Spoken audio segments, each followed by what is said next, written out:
Episode 65ல் Divya வந்து அவங்களோட wedding முடிஞ்சு கிளம்புறாங்க. ஸோ எல்லாருமே ஃபேர்வெல் கொடுக்குறாங்க. நெடுமாறனும் வந்திருக்காரு, ஐஷுவும் வந்திருக்காங்க. அண்ட் அந்த கார்த்திகோட அம்மா அப்பாவும் நிற்கிறாங்க. ஸோ எல்லாருமே ஒரு காரில் கிளம்புறாங்க. அப்போ வந்து ஐஷு வந்து நான் உன்னை ரொம்ப மிஸ் பண்ணுவேன் அப்படின்லாம் சொல்கிறாங்க. உடனே திவ்யா வந்துட்டு ஹே ரொம்ப நடிக்காதடி, ஆனால் அப்பா வந்தது உண்மையாகவே எனக்கு ரொம்ப சந்தோஷம் அப்படின்னு சொல்கிறாங்க. அந்த உடனே நெடுமாறனும் வந்துட்டு நீ பண்ணது தப்புதாம்மா, நான் அதுலேருந்து கொஞ்சம் கொஞ்சமாக வெளியில் வர ட்ரை பண்ணிட்டுருக்கேன், இன்னும் நான் ஃபுல்லாக வரல, பட் எனக்கு இன்னும் கொஞ்சம் டைம் எடுக்கும் அப்படின்னு சொல்லிட்டு நான் கார்த்திக் கூட கொஞ்சம் பேசலாமா அப்படின்னு உடனே ஷியோர்ப்பா அப்படின்னு சொல்கிறாங்க. உடனே கார்த்திகை வந்து சைடில் கூப்பிட்டுட்டு நெடுமாறன் என்ன சொல்கிறாருன்னா, கார்த்திக் நான் அவளை பயங்கரமாக திட்டுவேன், அவள் கூட சண்டை போடுவேன், பட் நீங்கள் உங்களால் அவள் கண்ணிலேருந்து ஒரு சொட்டு கண்ணீர் வந்துச்சுன்னா கூட நான் உங்களை சும்மா விட மாட்டேன், அப்போ தான் நீங்கள் நெடுமாறனோட ரியல் ஃபேஸ் பார்ப்பீங்க அப்படின்னு சொல்லிட்டு தனியாக கூட்டு போய் மிரட்டுறாரு. அவரும் ஓகே அங்கிள்ங்கிறாரு. அப்புறமா வந்துட்டு எங்கள் அப்பா கிரேட் தானே, நீங்கள் கூட பயந்தீங்களா, ஆனால் எங்கள் அப்பா எவ்வளோ சாஃப்டாக பேசுறது பார்த்தீங்களா அப்படின்னு சொல்லிட்டு திவ்யா சொன்னோன்னே கார்த்திக் வந்து ஆமாம் ரொம்ப சாஃப்ட் தான் அப்படின்னு சொல்லிட்டு எல்லாருமே ஜாலியாக இப்போ வெற்றிக்கிட்ட ரம்யா வந்து ரொம்ப தேங்க்ஸ் வெற்றி, நீ மட்டும் நேற்று அந்த சாப்பாட்டில் மருந்து கலந்துருக்குன்னு கண்டுபிடிக்கலைன்னா நான் நிஜமாவே பெரிய பிரச்சனையில் மாட்டியிருப்பேன். ஃபர்ஸ்ட் டைமாக நெடுமாறன் சார் வந்து என்கிட்ட ஒரு பொறுப்பை படிச்சிருந்தாங்க, அதில் போய் நான் சொதப்பிட்டேன், எனக்கு வாழ்க்கையில் நம்பிக்கையே போயிடும் போல இருக்கு அப்படின்னு சொல்கிறாங்க. உடனே வெற்றி சொல்கிறாரு, ஹே அப்படிலாம் கிடையாது, நான் ஃபஸ்ட்டே வந்தப்போ எங்கள் அம்மா அவ்வளோ கஷ்டப்பட்டுருக்காங்க, 2 வேலை பார்த்துருக்காங்க, நாங்கள் நிறைய கடன் வாங்கினோம், இவ்வளோலாம் கஷ்டம் தாண்டி நான் வந்து முதல் நாளே நெடுமாறன் சாரோட ஸ்பெஷல் ஃபுட்டை வந்து நான் கீழே போட்டு உடச்சிட்டேன், அவ்வளோ பிரச்சனை நடந்துச்சு, அன்றைக்கி நான் உன்ன மாதிரி பேசியிருந்தேன்னா நான் நேரம் ஓடியே போயிருப்பேன், நான் இன்னும் இந்த ரிசார்ட்டில் நான் வந்து தாக்கு பிடிக்கலையே, அது மாதிரி நீயும் தாக்கு பிடிப்பேன் அப்படின்னு சொல்லி வெற்றி வந்து ரம்யா கிட்ட சொல்கிறாங்க. இப்போ உத்தமன் வந்து ரூம் சர்வீஸ் எல்லாருமே கூப்பிட்டு வச்சு பேசிட்டு இருக்காரு. ரூம் சர்வீஸில் ஆள் வந்து ஷார்ட்டேஜாக இருக்குது, ஸ்ரீநிதி வந்து இந்த ரிசார்ட்டோட அருமை தெரியாமல் வீடியோ போட்டுட்டு கிளம்பிட்டா அப்படின்னு சொல்கிறாங்க. ஸோ ஸ்ரீநிதி வந்து குவிட் பண்ணிட்டாங்களா, அதை வந்து இவங்க வந்து இன்னைக்கு நமக்கு டிக்ளேர் பண்ணிட்டாங்க, அதனால நான் 3 பேரை புதுசாக வேலைக்கு எடுத்துக்கேன் அப்படின்னு சொல்லி அவங்கள நான் உங்களுக்கு இன்ட்ரோடியூஸ் பண்ண போகிறேன் அப்படின்னு சொல்லிட்டு இருக்காங்க. அந்த 3 பேர் கூட சேர்ந்துட்டு எடிசனும் வராரு. உடனே எடிசன் நீ எதுக்கு இங்கே வந்த அப்படின்னு சொல்லி உத்தமன் கேட்குறாரு. அதுக்கு வந்து எடிசன் சொல்கிறாரு, இந்த மாதிரி வெற்றிக்கு பயங்கர ஃபீவர், 102 டிகிரி ஃபீவரோட இங்கே நிற்கிறான், அதான் கூட்டிகிட்டு போகிறதுக்கு வந்தேன் அப்படின்னு. வெற்றி ஏன்பா நீ இப்படிலாம் வேலை பார்க்குற, உடம்பு சரியில்லைன்னா சொல்ல வேண்டியதானே அப்படின்னு சொல்லிட்டு பாண்டியை திட்டுறாங்க. பாண்டி நீங்கள் கொஞ்சமாவது வெற்றியை பார்த்து பொறுப்பு கற்றுக்கோ, நீ சும்மா அங்கேயும் ஓபி அடிச்சுட்டு தான் இருக்கே தவிர எந்த வேலையும் பார்க்கறது இல்லை அப்படின்னு சொல்லி உத்தமன் வந்து திட்டிட்டு அந்த 3 பேரை இன்ட்ரடியூஸ் பண்ணுறாரு. ராஜேஷ், கிஷோர், ஸ்டெல்லா அப்படின்னு சொல்லி 3 பேர் காட்டுறாங்க. அதில் ராஜேஷ்க்கு முக்கியமான ரோல் இருக்கும் அப்படின்னு நான் நினைக்கிறேன். இந்த ஸ்டெல்லாங்கிறது வந்து அஸ்ஸாம் பொண்ணு. ஸோ அவங்க கிட்ட உத்தமன் சார் வந்து ஹிந்தியில் பேச ட்ரை பண்ணுறாரு. உடனே ஸ்டெல்லா வந்துட்டு எனக்கே தமிழ் தெரியும் சார் அப்படின்னு சொல்லி பேசுகிறாங்க. அப்புறமா உத்தமன் வந்து என்ன செய்தார், ஒருத்தல் அவரான நன்மையும் செய்து விடலுக்கு நன்மையும் செய்து விடல்னு குரலை தப்பாக சொல்கிறாரு.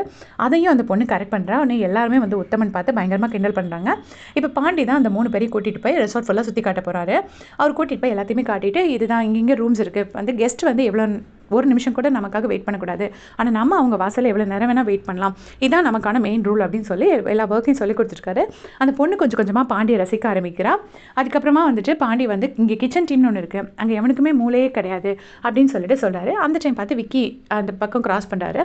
உடனே நான் சொன்னேன்ல அந்த மூளை இல்லாத டீமோட தலைவன் இவன் தான், கேங் லீடர் அப்படின்னு சொல்லி விக்கியை பார்த்து காமிச்சு கொடுக்குறாரு. அந்த டைமில் விக்கி வந்துட்டு பாண்டி ஏதோ காலை வாரி விட்டுட்டு திட்டிட்டு போகிறாரு.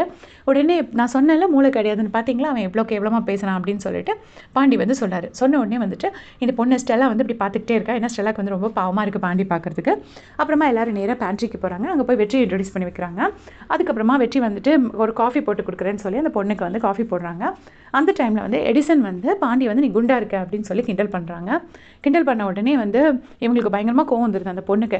ஹே இனிமேல் பாண்டி அரைச்சி கிண்டல் பண்ணிங்கன்னா நான் சும்மா விட மாட்டேன், குண்டா இருந்தால் என்ன பாடி ஷேமிங் பண்ணுறீங்களா, நான் வந்து கம்ப்ளைண்ட் பண்ணிடுவேன் உத்தமன் சார் கிட்ட அப்படின்னு சொல்கிறாங்க.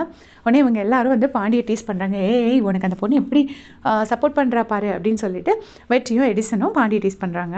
இப்போ ரியாவோட ஹஸ்பண்ட் மதன் இருக்கார் இல்லையா, அவர் தீபக் இருக்கார் இல்லையா, அவர் வந்து மதன் ஒரு மேனேஜர் இருக்காரு, ராஜன் இல்லாமல் இன்னொரு மேனேஜர், அவரை கூப்பிட்டு வச்சு இங்கே எது பீக் சீசன், ஒரு வருஷத்தில் எவ்வளோ வெட்டிங் நடக்கும் அப்படி இப்படின்னு சொல்லிட்டு எவ்வளோ ரூம்ஸ் புக் ஆகும்னு எல்லாமே கேட்குறாங்க. அந்த எல்லா டீட்டெயில்ஸையும் வந்து மதன் கொடுத்துட்ருக்காரு. இது எல்லாத்தையுமே ரியா பார்த்துடுறாங்க. உடனே அவர் தீபக் அங்கேருந்து கிளம்புனதுக்கப்புறமா மதன் கிட்ட போயிட்டு ரியா கேட்குறாங்க, அவர் உங்ககிட்ட என்ன கேட்டார் அப்படின்னு கேட்டோடனே இல்லை நம்ம ரெசார்ட்டோட booking capacity, occupancy rates, peak season numbers எல்லாமே கேட்டார், ரெவன்யூ டீட்டெயில்ஸும் கேட்டார் அப்படின்னு சொல்லி மதன் சொல்கிறாங்க. உடனே வந்துட்டு ரியாவுக்கு பயங்கரமாக கோவம் வந்துருச்சு. இனிமேல் அவர் வந்து என்ன கேட்டாலும் நான் சொல்லக்கூடாதுன்னு சொல்லியிருக்கேனே சொல்லிடுங்க அப்படின்னு சொல்லிட்டு அங்கேருந்து கோவமாக கிளம்பி போகிறாங்க. இப்போ பவானி அக்கா கடையை காட்டுறாங்க. அங்கே வந்துட்டு வெற்றி இல்லை, இவர் பாண்டி மட்டும் தான் உட்காந்து பரோட்டெல்லாம் போட்டுட்ருக்காரு, தப்பாக போட்டுட்ருக்காரு. கஸ்டமர்ஸ் எல்லாருமே வந்துட்டு அது சரியில்லை இது சரியில்லைன்னு சொல்கிறாங்க. அந்த டைமில் கரெக்டாக ரம்யா வராங்க. ரம்யா வந்துட்டு ஏய் நீ என்ன இங்கே நின்றுட்டுருக்க, வெற்றி எங்கே அப்படின்னு கேட்டோடனே வெற்றிக்கு உடம்பு சரியில்லை அப்படின்னு சொல்லி சொல்கிறாங்க. உடம்பு சரியில்லையா அப்படின்னு சொல்லி கேட்டோடனே ஐயோ சாப்பிட்டானோடனே இனிமேல் தான் நான் சாப்பாடு வாங்கிட்டு போகணும் அப்படிங்கிறாங்க. உடனே ரம்யா வந்து உடனடியாக இட்லிலாம் எடுத்துகிட்டு மெடிசன்லாம் வாங்கிட்டு நேராக பாய்ஸ் ஹாஸ்டலுக்கே கிளம்பிடுறாங்க. அவங்க அம்மா வந்து ஸ்பெசிஃபிக்காக சொல்லியிருப்பாங்க வெளியே வந்துட்டு வெற்றியை வெளியே வர சொல்லு அப்படின்னு. ஆனால் இவங்க நேராக ரூம்க்கே போயிடுறாங்க. உடனே வெற்றி வந்து திட்டுறாரு, இப்படியா பாய்ஸ் ஹாஸ்டலுக்குள்ளேலாம் வருவேன் போ நீ அப்படின்னு. அதெல்லாம் ஒன்றும் இல்லை, நீ சாப்பிட்டா தான் நான் போவேன், உனக்கு என்ன பிரச்சனை, ஏன் இப்படி டல்லாக இருக்க அப்படின்னு. உடனே ஒன்றும் இல்லை அம்மா, இந்த மாதிரி தங்கச்சி வந்து வெளிநாடு போய் படிக்கணும்னு சொல்கிறா, அதனால தான் நான் ரொம்ப அப்செட்டாக இருக்கேன் அப்படின்னு சொல்கிறாங்க. உடனே வெளிநாடா, நீ ஆல்ரெடி கஷ்டப்படுறல, அவளுக்கு ஒரு டிகிரி போதாதா, அவள் இங்கே ஏதாவது வேலை பார்க்கலாம்ல அப்படின்னு சொல்லிட்டு ரம்யா சொல்கிறாங்க. அதுக்கு வந்துட்டு இல்லை நான் கஷ்டப்படுற மாதிரி என் தங்கச்சி கஷ்டப்படக்கூடாது அப்படின்னு சொல்லிட்டு இருக்காரு. அந்த டைமில் பார்த்தீங்கன்னா கரெக்டாக ஹாஸ்டல் வார்டன் வந்துடுறாங்க. ஹாஸ்டல் வார்டன் வந்துட்டு ரம்யா வந்து திட்டுறாங்க, பொண்ணு எப்படிமா நீ உள்ளெல்லாம் வரலாம் அப்படின்னோடனே, அப்படியா நீ ஒருத்தனுக்கு உடம்பு சரியில்லைன்னா வந்து சாப்பாடு கொடுத்தா இப்படி தான் சொல்வீங்களா, இருங்க உங்களை ஹியூமன் ரைட்ஸில் கம்ப்ளைண்ட் பண்ணுறேன் அப்படின்னு சொல்லிட்டு ரம்யா உடனே சண்டைக்கு போயிடுறாங்க. உடனே வார்டனும் வந்து ஐயோ இல்லைம்மா விட்டுருமா நான் கிளம்பிடுறேம்மா அப்படின்னு சொல்லிட்டு வார்டனும் பயந்து அங்கேருந்து கிளம்பிடுறாரு. அதோட இந்த எபிசோட முடிச்சிருக்காங்க. தேங்க்ஸ் ஃபார் வாட்சிங்.